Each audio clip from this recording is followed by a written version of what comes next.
नमस्कार। किसी भी एग्जाम की तैयारी में टैलेंट और घंटों की पढ़ाई से भी ज्यादा जरूरी क्या हो सकता है? जवाब है कंसिस्टेंसी, यानी निरंतरता। तो चलिए आज इसी की पावर को समझते हैं और जानते हैं कि इसे अपनी सबसे बड़ी ताकत कैसे बनाया जाए। ये सवाल आई थिंक हम सबके मन में आता है ना? शुरुआत तो बड़े जोश से होती है, लेकिन वो जोश वो कायम क्यों नहीं रह पाता? ऐसा क्यों होता है कि कुछ लोग लगातार पढ़ पाते हैं और कुछ नहीं? इस सवाल का जवाब ही सक्सेस और फेलियर के बीच का फर्क तय करता है, और आज हम उस जवाब को खोजने वाले हैं। और ये सिर्फ कहने की बात नहीं है, ये एकदम सच है। बड़े से बड़े लक्ष्य एक दिन की एक्स्ट्रा ऑर्डिनरी मेहनत से नहीं, बल्कि रोजाना किए गए छोटे छोटे लगातार प्रयासों से ही हासिल होते हैं। यही वो फाउंडेशन है जिस पर कामयाबी की इमारत खड़ी होती है। ओके, तो चलिए सबसे पहले उस सबसे बड़ी रुकावट को समझते हैं जिसमें लगभग हर एस्पिरेंट फंस जाता है। इसे हम कंसिस्टेंसी का जाल कह सकते हैं। ये एक ऐसा साइकिल है जो शुरू तो बड़ी उम्मीदों के साथ होता है, लेकिन अक्सर हमें वापस वहीं लाकर खड़ा कर देता है जहां से हमने शुरू किया था। देखते हैं ये दिखता कैसा है। देखिए ये कितना जाना पहचाना लग रहा है ना?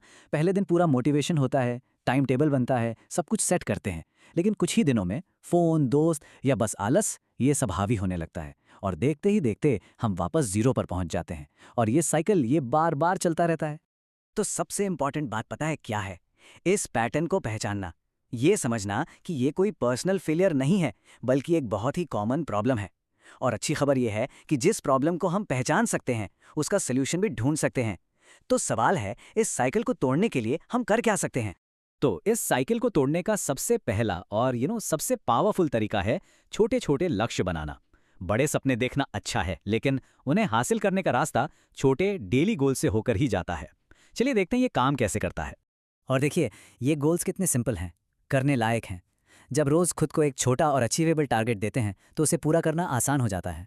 और जब आप उसे पूरा करते हैं तो एक विन वाली फीलिंग आती है, जो अगले दिन के लिए मोटिवेशन बन जाती है। बस इसी तरह धीरे धीरे मोमेंटम बनता है। ओके, हमारी दूसरी टिप है एक रिदम बनाना। इसका मतलब है अपनी पढ़ाई के लिए एक तय समय और जगह बनाना। एक ऐसा रूटीन जो आपकी आदत बन जाए।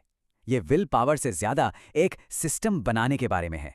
फॉर एग्जाम्पल, बस ये तय कर लो कि चाहे कुछ भी हो जाए, सुबह 2 घंटे और शाम को 2 घंटे पढ़ना ही पढ़ना है। जब रोज एक ही समय पर पढ़ने बैठते हैं तो आपका दिमाग अपने आप उस वक्त पढ़ाई के लिए तैयार हो जाता है। आपको रोज खुद को जबरदस्ती मोटिवेट करने की जरूरत नहीं पड़ती, ये आपकी आदत का हिस्सा बन जाता है। बिल्कुल सही बात है, क्योंकि एक अच्छा रूटीन आपकी इच्छा शक्ति यानी विल पावर पर आपकी डिपेंडेंसी को कम कर देता है। मतलब ये आपकी पढ़ाई को एक तरह से ऑटो पायलट मोड पर डाल देता है, जो लंबे समय तक टिके रहने के लिए सबसे जरूरी है। और हमारी आखिरी लेकिन बहुत ज़रूरी टिप है अपनी प्रोग्रेस को मेजर करना, उस पर नज़र रखना। अगर आपको पता ही नहीं कि आप कहाँ जा रहे हैं तो भटकने का चांस बढ़ जाता है। अपनी प्रोग्रेस को ट्रैक करने से ना केवल मोटिवेशन मिलता है, बल्कि ये आपको अपनी कमज़ोरियों को सुधारने में भी मदद करता है। देखिए ये एक बहुत ही सिंपल प्रोसेस है। हर हफ्ते एक मॉक टेस्ट दें। फिर सिर्फ स्कोर देखकर खुश या दुखी मत होइए, बल्कि एनालाइज करिए कि गलतियां कहाँ हुई, कौन से टॉपिक्स वीक हैं, और फिर अगले हफ्ते उन कमजोरियों पर काम करिए। ये आपको बिना सोचे समझे मेहनत करने से बचाता है और आपकी तैयारी को स्मार्ट बनाता है। तो चलिए अब तक हमने जो कुछ भी डिस्कस किया है उसे एक सिंपल से लेकिन बहुत पावरफुल फॉर्मूले में डालते हैं। ये वो फॉर्मूला है जो हर सफल कैंडिडेट की जर्नी का सार है।